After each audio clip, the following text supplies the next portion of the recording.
E tá na linha conosco Joel Machado, conselheiro do Grêmio. Tudo certo? Bom dia, seja bem-vindo ao Esporte Companhia. Olá, Douglas, é um prazer estar participando com vocês aí. Agradeço o convite, muito bacana participar e falar do nosso Grêmio aí. Maravilha, vamos falar sobre o Grêmio então, que vai se preparando, tem um jogo contra o Atlético Mineiro, tem ainda o jogo contra o Flamengo, mas voltado para esse compromisso diante do Galo. Deixa eu te perguntar, Joel, o Grêmio tem um jogo a menos, né, em relação aos demais da parte de cima da tabela de classificação. Ainda tem esperança no título ou o Botafogo está muito distante? Eu acho que a gente está num momento de pesar aquilo que a gente tem como maior objetivo para o restante da temporada, né? O brasileiro realmente, após o jogo contra o Botafogo, ficou um pouquinho distante. Ainda temos essa vantagem de ter um jogo a menos em relação aos demais adversários ali do G4. Mas acho que nesse momento a gente tem que pensar principalmente na Copa do Brasil. O Renato tem conseguido pesar bem as partidas durante o campeonato. Teve determinados momentos que ele soube utilizar o elenco, mesmo com o time reserva a gente conseguiu ter uma vitória bacana lá no Paraná contra o Atlético Paranaense, e acho que ele nesse momento é um pouco disso, de analisar quem a gente talvez tenha algum risco nessa partida contra o Atlético para preservar para a partida do meio da semana, que é um grande jogo da temporada do Grêmio, a Copa do Brasil, que está bem mais próxima. Então tu acha que tem que começar a pensar em daqui a pouco dar uma segurada em alguns nomes, pensando no jogo contra o Flamengo? Eu acho que poucos nomes, assim, diria principalmente, eu acho que o caso do Soares, talvez, que o caso do Soares a gente não sabe muito, de repente pode jogar um jogo, no outro jogar novamente, ou não jogar e o outro está de fora, mas acho que o grande jogo da temporada é esse jogo contra o Flamengo, né? A Copa do Brasil está muito mais ao nosso alcance do que o Campeonato Brasileiro, nesse momento. Ainda tem muita água para rolar no Campeonato Brasileiro, mas ficou realmente um pouco distante o Campeonato Brasileiro. O Botafogo está com o time acertado e a gente tem mais de um turno aí pela frente pelo Campeonato Brasileiro, onde é de repente possível ainda chegar lá, mas na Copa do Brasil vão ser só 2 jogos. A situação do Botafogo no Campeonato Brasileiro ela é muito curiosa, né? Tu sabe que eu estava acompanhando o jogo do Inter contra o Palmeiras pela equipe, pela jornada da Gaúcha, e eu fiz a entrevista coletiva do Abel. E o Abel definiu o Botafogo, e eu acho que foi a melhor definição, né? O Abel Ferreira. É o time mais efetivo, mais eficaz do futebol brasileiro da atualidade. Porque aproveita as oportunidades que cria, tem as chances, mata o jogo e ou ganha ou perde, né? São 15 jogos e 13 vitórias. É uma campanha extraordinária que fica, de fato, muito complicado, né? De qualquer equipe do futebol brasileiro almejar tirar esse título. O próprio Palmeiras está com 14 pontos, Flamengo está a 12, o Grêmio hoje está a 13, se eu não estou equivocado, a 13. E se ganhar o seu jogo atrasado, ficaria a 10, né? Então, é muito ponto, muita vantagem já antes mesmo de terminar o turno.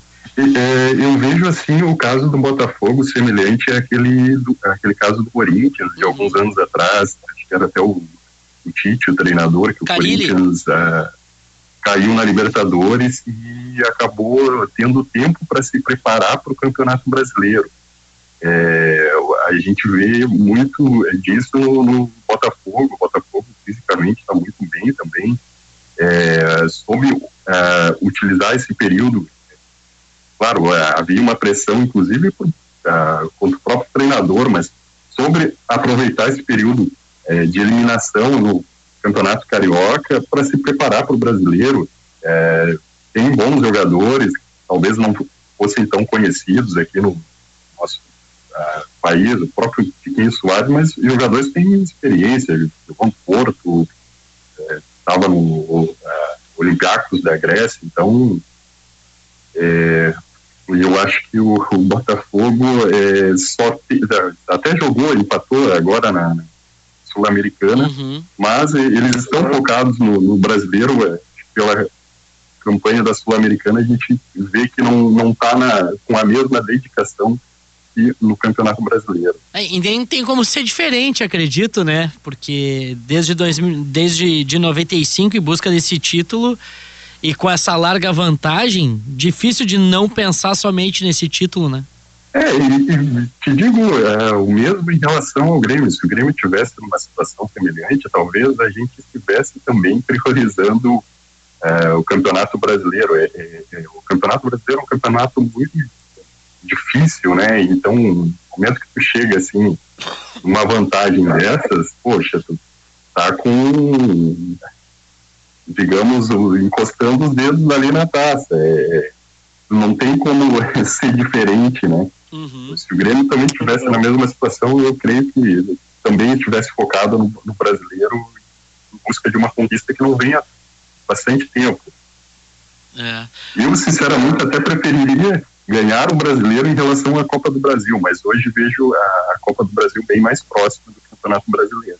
O torcedor do Botafogo, ele, justamente nessa desconfiança que existe, né, ele tem aproveitado muito para comemorar esse baita momento da equipe no Campeonato Brasileiro.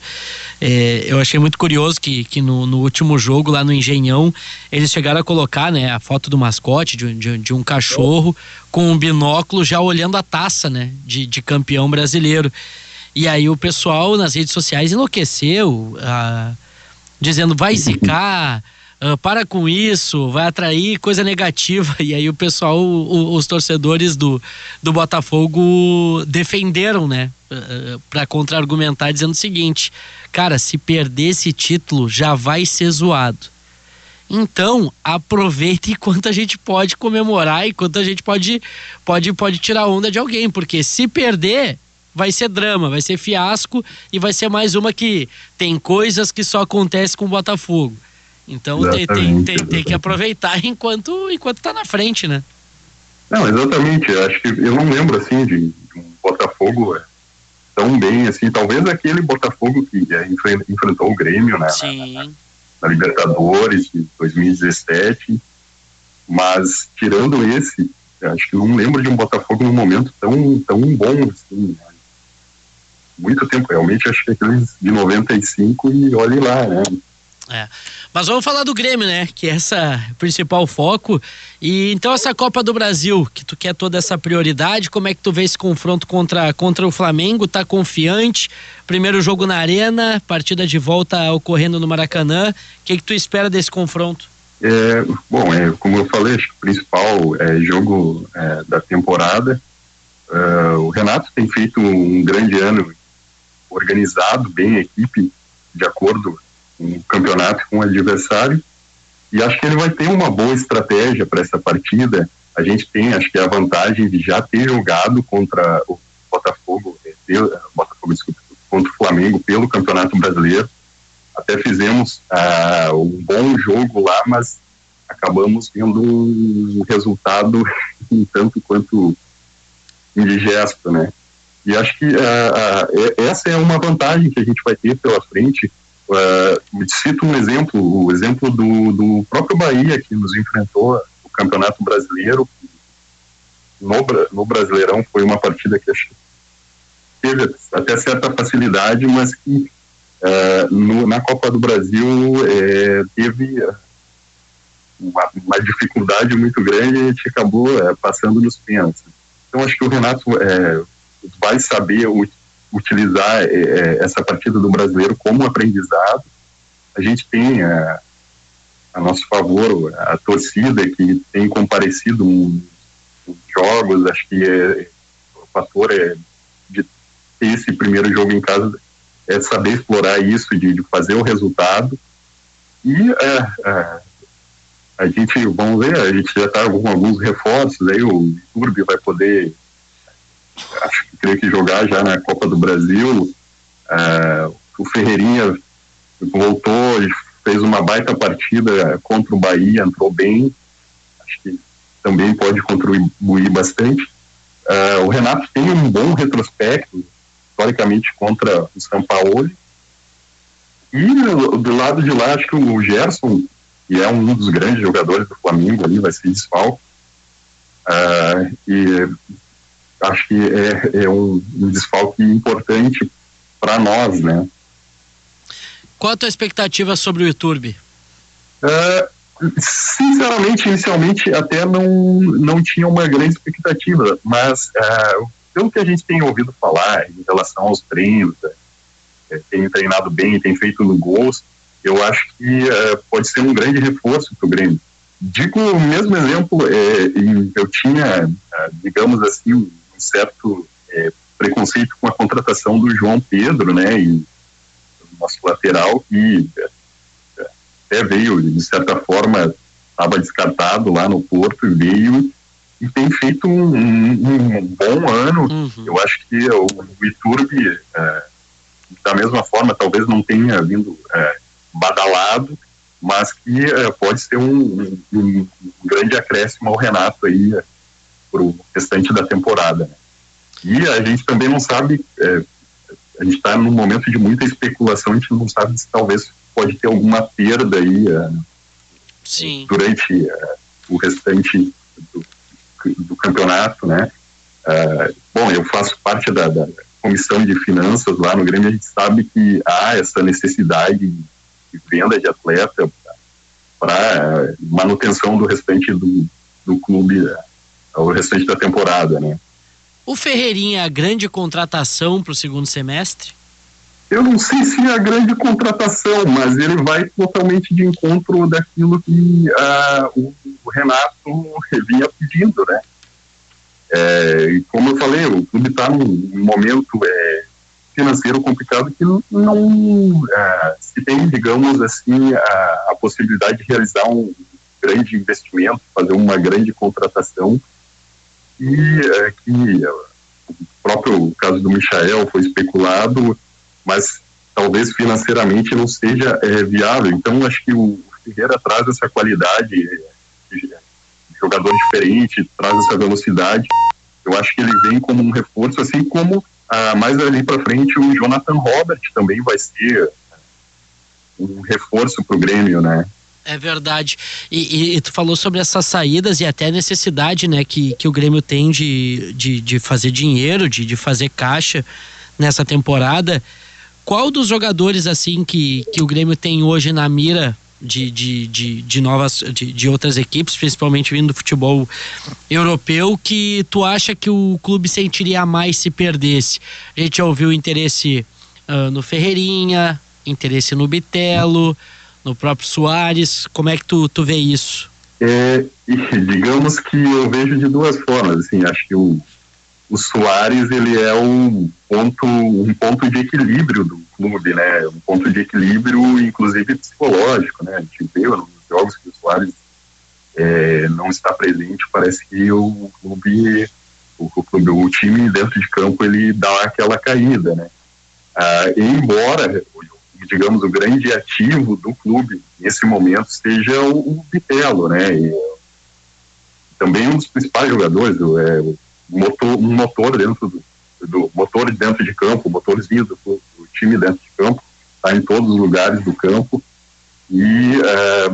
Mas talvez em relação ao Bitelo, o clube tem algumas opções já dentro do elenco para suprir essa posição. Agora o Soares, ele é o grande craque do time, né? Ele dá um outro peso pro time dentro de campo, até pro próprio adversário, que olha, tu tá marcando ali o atacante adversário é o Soares, né? Então, o Soares é uma figura única no campeonato, aqui no futebol brasileiro, né? Então, seria uma perda ainda maior do que a do Bitelo. Tu acha, então, que hoje o Soares faria mais falta, né? Que o Bitelo, que tem sido um motorzinho, né, desse meio campo do Grêmio. E se o Grêmio pode, de uma certa forma, comemorar não se tem especulado muita coisa a respeito do Vilhaçante, né? De uma possível perda do Vilhaçante, porque o que tá jogando o Paraguai é brincadeira, né, ô Joel? Demais. Acho que tanto o Bitelo quanto o Vilhaçante, eles já vinham um grande campeonato no ano passado, na Série B. Foi complicado, a gente teve uma série de dificuldades, mas eles foram os grandes destaques, né? Talvez o clube fez a direção fez algumas contratações no início do ano, talvez não imaginasse que eles chegassem num momento tão bom nessa temporada, né? A gente teve a contratação ali de outros 2 volantes para a posição no início, até o próprio Vilhaçante chegou a ser reserva, mas trabalhou, deu com o seu espaço, e hoje ele é um cara que é uma das principais figuras do Grêmio dentro de campo, e numa eventual retorno do PP, eu acho que ele se mantém, né? Ele é além do fato de ser jogador de seleção paraguaia, e tem jogos ali, acho que agora recentemente foi até capitão em algum jogo da seleção paraguaia. Eu acho que o Vilhaçante é um grande jogador, vai ser um grande ativo do clube, mas acho que não nessa janela de transferência. Eu acho que ele ainda fica, pelo menos até o final do ano, não vai ser um grande nome especulado. Agora, quando começar os jogos das eliminatórias, e provavelmente vai ser convocado, vai ter mais destaque ainda do que já tem tido, aí o Grêmio acho que vai sofrer no ano que vem com a sede de outros clubes.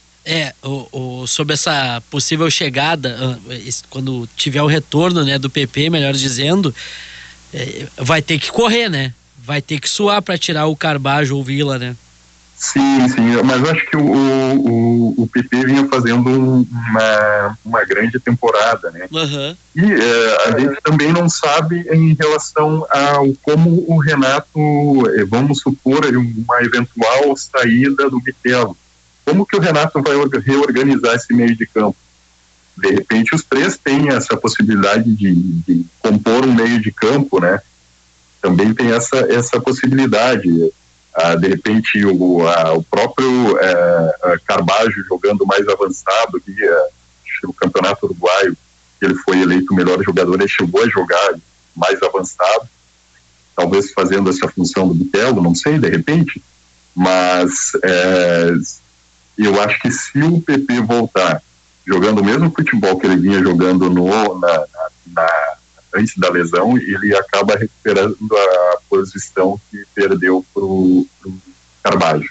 Joel Machado, conselheiro do Grêmio, muito obrigado pela atenção, pelo contato conosco aqui no Esporte Companhia. Muito obrigado, mestre. Eu que agradeço, um grande abraço, muito obrigado, um prazer, digamos assim, estar representando o nosso clube e o nosso Grêmio aqui na Rádio Gaúcha. Um abração.